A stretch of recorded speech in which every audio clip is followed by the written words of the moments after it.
Steph here. I'm so excited to be back. I had my baby 2 weeks ago and it was a boy, which we were so thrilled about. We have 2 girls and we were just so excited to have a little boy, and my husband was obviously over the moon about it. Here he is. He's a very sleepy little fellow, but he's been a really good baby, and yeah, mostly he just sleeps, but he's only 2 weeks old, so we will see what the next few weeks brings.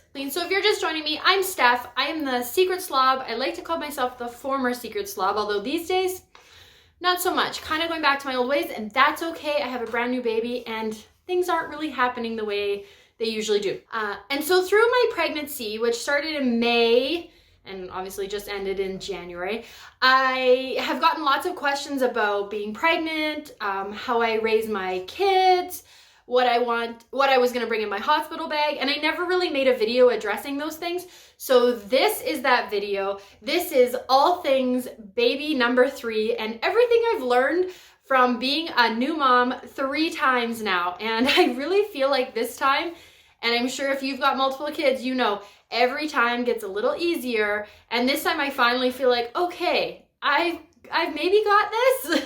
So I just thought I would share some of the things that got me through my pregnancy and our delivery and just coming home with a newborn for the 3rd time.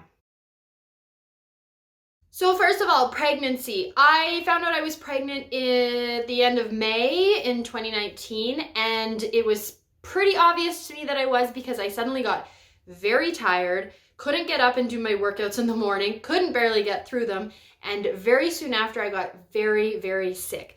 I had crazy morning sickness with this baby, and it was just torture. Plus I had my 2 other kids to take care of and I was suffering hard. If you have crazy morning sickness or all day sickness like I have, do your best to drink as much water as you can. It really makes a difference. Secondly, get outside. The fresh air helps so much. And I know when you feel nauseous and sick and gross, the last thing you want to do is pull yourself off the couch and go out for a walk. But trust me, it helps tremendously. The 3rd thing that helps is sleep. You know, I love having naps. Oh, he's so loud. I love having naps. If you've watched this channel for any length of time, I usually do my chores and then have a nap. So nap, sleep, do whatever you can to get your sleep. And the last thing, I was having a hard time taking care of my other kids, so I ended up going to my doctor and getting medication for it, and made all the difference in the world, and I was able to get back to my life. And I didn't have to be on it the whole time, but it just got me through that first trimester, and it made all the difference. He's back now. My best advice when you're pregnant, and this is gonna sound so crazy, is buy maternity clothes. My first pregnancy, I tried to get by with just buying like bigger clothes, and I thought, oh, and I'll be able to wear this after. They don't look really that good. They look baggy. You look like you're wearing clothes that are too big for you, but the maternity clothes in your size will just make you feel so good, so comfortable. They make everything with comfort as the first priority. And the most important thing I bought when I was pregnant was maternity underwear. My first pregnancy, I just bought larger underwear than I'm used to wearing, and they were okay. But my second pregnancy, I finally just broke down, bought maternity underwear, and my goodness, never looked back. Definitely get the maternity underwear. That's my best advice. So for pregnant women out there, maternity underwear is what you need. If you're on a budget for maternity clothes, go to the thrift store. I get tons of good maternity clothes at the thrift store. And if you've seen my thrifting video with my friend Chelsea, I think I got like 4 shirts that day. But yeah, check it out because it's like $4 for a shirt or whatever. Don't want to get your maternity underwear there, but other clothes, yeah, go to the thrift store. Big thing I have learned from having 3 kids is that you don't need a lot of stuff to have a new baby. There are so many fancy gadgets and specialty items and crazy things out there that you can buy. And I know when you're pregnant, especially with your first, you have a lot of time on your hands to do a lot of research, but trust me, you don't need that much stuff. Babies basically need diapers, wipes, some clothes, blankets, and a safe place to sleep, like a crib or a cot or a bassinet or something. And then the car seat.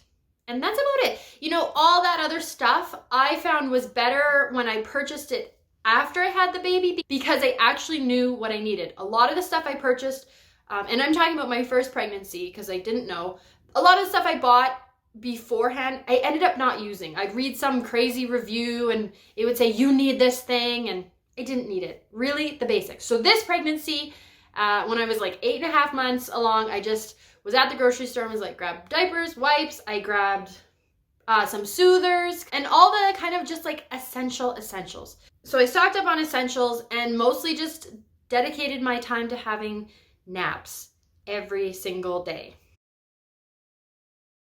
Okay, so this is my hospital bag. It's so cute, right? I use it for having babies and also for going on tropical vacations. So it's kind of a dual purpose bag. Okay, so hospital bag, same as before you have the baby. You really don't need a lot of crazy weird stuff. You just need the essentials, but there's a few things that make all the difference to me. The first thing is having a bathrobe and comfy clothes. Quite frankly, you're in the hospital with probably your husband or your spouse and nurses and doctors. I just walk around with no shirt on for the most part. You know, you're in your bed, you've got your blanket, but it's so much easier to figure out how to nurse and breastfeed when you don't have to deal with layers of clothes and stuff like that. If you do feel uncomfortable walking around half naked in the hospital, like I don't, if you do feel uncomfortable with that, the other thing that I find works great is just like a big loose t-shirt. It's super comfy and you can just lift it up and nurse your baby, or even if you have to take one sleeve off and tuck your head over or whatever. It just makes it easier. And the hospital usually gives you these gigantic mesh underwear. I don't have a picture. I didn't take a picture of those. I'll see if I can find one. Gigantic mesh underwear. They're so comfortable and you're like, I'm gonna wear these forever. They're amazing. So that's great. The other thing you wanna bring is some clothes for your baby. This is the stuff we didn't use because it's girl clothes. I also bring a little thing of shampoo with me. The first time I had a baby, I was in the hospital 5 days. I thought I'd be in there one day, I'd be out of there. And I wasn't. I was in there 5 days. And by the end of the 5 days, and I'm using the like hand pump soap to wash my hair, it was not okay. And so now I always bring shampoo, toothpaste, toothbrush. Oh, and slippers. At our hospital, you can't walk around in your shoes. So it's either walking around in bare feet or socks, or it's nice to have a pair of slippers. So slippers for you and slippers for your husband or your spouse, because they're usually the ones walking out to get things for you. Maybe you have like, well, hello. So, are you hungry? The other thing I like to have at the hospital is a water bottle. So I just use my like nice big water bottle with a straw. Hey. If your hospital is anything like my hospital, the food is bleh. And so bring snacks. Hopefully your hospital has good food, but if they don't, or just, yeah, bring snacks. Yeah, so I think that's it for my hospital bag. All right, so giving birth to my baby. I have never said this before, but I actually knew what day I was gonna have my baby the whole time. I had a planned cesarean section for this baby, also for my second, and my first was an emergency C-section. And so I know I kind of was being very vague about when he was gonna come, but I knew it was going to be the day that it was. So I had a planned cesarean section because of what had happened with my first birth, ending up in an emergency C-section. And I guess when they were in there, what they saw, they said, you know, it's probably not gonna happen for you. And I'm fine with that. The one really big bonus about having a scheduled birth is you can make all your plans. I mean, yes, babies do come early sometimes, but you can have your hospital bag ready to go. I had babysitters lined up, you know, we were ready. And so that's one nice thing. It takes the guesswork out of that. When should my mom come up and meet the baby? She knows when to come. We know when it's being born. Okay, I just had to move it because, okay, he's eating now. The biggest thing for me is having the right support. And so this is something I have learned the hard way over my 3 babies. The first time I had a baby, my first baby, I had about 10 people staying at my house. It was Christmas time and I thought I wanted my family here. And yeah, I love my family and I loved that they were here and got to meet my baby, but that was really overwhelming and not a good idea at all. The second time Well, I was a little bit smarter. I just had my mom here, and that was great. I had a toddler then, so she took care of my toddler. This time I have 2 kids and a new baby, and all I wanted was to be totally alone. And I know how that sounds, and I felt bad that I didn't want my mom here, but I really just wanted to be alone so that I could heal. And so this time I had no company, no one here. Oh my goodness. No company, no one here. And so I would just nap all the time because I was really bored. And this has been my best recovery from surgery out of all 3. And here is my top #1 secret trick for getting enough sleep when you have a new baby. It's not that crazy. I go to bed at 8 p.m. every night, and I don't get out of bed until 7 a.m. And no matter how many times my baby has to get up in the night and feed, I have been in bed for 11 hours, 8 till 7. And so I generally will get about 8 hours of sleep in there. Getting enough sleep is so critical to functioning as a new mom. So the second trick I have for taking care of yourself when you have a new baby is have a shower every single day. I know that sounds really simple, but sometimes when you have a new baby, things can get really overwhelming really fast and you start to forget those basic things. When I had my first baby, there was a time that I am not proud of, but you know what? I was overwhelmed. I didn't shower for 10 days. No joke. I woke up one morning and was like, why is my hair so gross? And I realized I hadn't showered in 10 days. I'm not proud of that, but I let myself get overwhelmed. So this baby, and with my second baby, every day my goal is to have a shower. That's it. Not put on makeup, not do my hair. I don't even blow dry my hair. Have a shower, put on clean clothes every single day. Nothing fancy. I just need that. And my third trick for taking care of yourself when you have a new baby, it's obvious as well, but something we've all forgotten, is to eat. It happens to every new mom. We forget to eat. Suddenly you're running around, you're shaking, and you're like, what is going on? Why do I feel like this? Oh, because you forgot to eat breakfast and lunch. Okay, the last thing that I have been asked about is baby weight and losing baby weight. I don't worry about it. It's not really something that is a priority in my mind right now, and when you have a new baby, it shouldn't be. You know, this world is so obsessed with losing weight and getting back to pre-baby weight like instantly. Just take care of yourself and your baby and enjoy this time.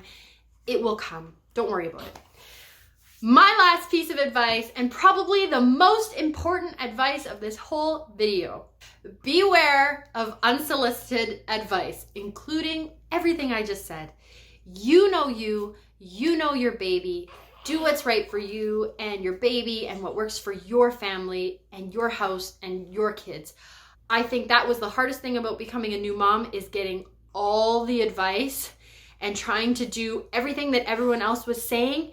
And really, once I just sat down with my husband and we focused on the things that were important to us and our family, we found the way that worked best for us. Oh my goodness. You just had a huge poop.